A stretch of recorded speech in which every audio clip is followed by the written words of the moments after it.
Hello મારી family ભાઈ, રાધે રાધે, જય શ્રી કૃષ્ણ ભાઈ. ગમન શું કોઈ શ્રીખંડ? હા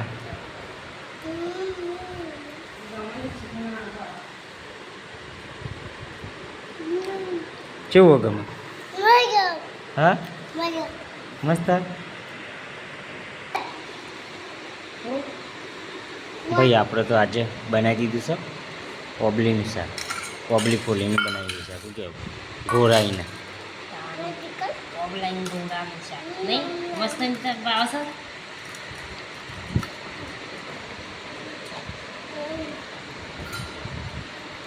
તું તો ડબો લઈને જ બેઠી. હા ડબો લઈને જ બેઠી. હા ખાય ખા